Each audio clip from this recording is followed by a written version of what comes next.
வணக்கம் மகளே, எல்லாரும் அப்படி இருக்கிறீங்க. உங்களை சினி பிளஸ் தமிழுக்கு வரவேற்கின்றேன்.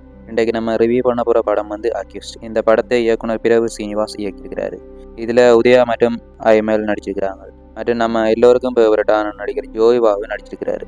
சரி, படம் எப்படி இருக்குன்னு பார்க்கலாம் வாங்க.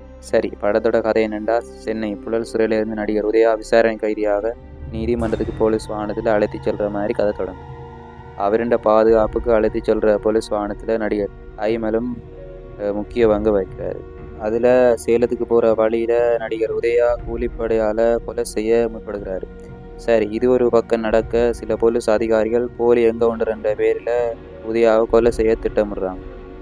இந்த பரபரப்பான சூழ்நிலைகளை மத்தியில் உதயா எப்படி தப்புகிறார், யார் சதி செய்கிறார்கள், உண்மையான குற்றவாளி யார் என பல கேள்விகளுடன் இந்த அக்யூஸ் படத்தின் கதை ரொம்ப விறுவிறுப்பாக நகருது.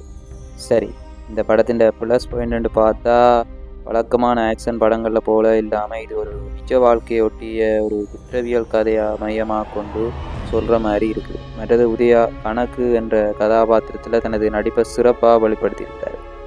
அவரை தவிர ஐமல், ஜோய் பாபு மற்றும் படத்தில் நடித்த மற்ற நடிகர்களும் தங்களோட கதாபாத்திரத்தில் நல்லா நடிச்சிருக்காங்க. குறிப்பாக ஜோய் பாபுவின் நடிப்பு வழக்கமான காமெடியிலிருந்து விலகி கதையோட்டத்துக்கு முக்கியத்துவம் கொடுத்துள்ளது. சரி, படத்தின் -2 பார்த்தா கதை சில இடங்களில் ஜூக்கக்கூடிய மாதிரி இருக்குது. மற்றது காட்சிகள் இன்னும் கூர்மையாக இருந்திருக்கலாம்.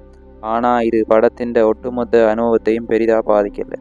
ஸோ கடைசியாக நான் என்ன சொல்கிறேன்னா, ஒரு விறுவிறுப்பான யதார்த்தமான அழுத்தமான கிரைம் ட்ராமா த்ரில்லர் படத்தை பார்க்க விரும்பினேன்.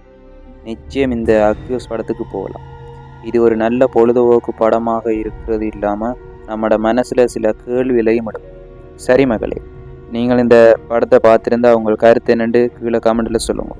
இந்த வீடியோ உங்களுக்கு பிடிச்சிருந்தால் லைக் பண்ணுங்கள், உங்களோட நண்பர்களுக்கும் ஷேர் பண்ணுங்கள். மறக்காமல் நம்ம சேனலுக்கு சப்ஸ்கிரைப் செய்யுங்க.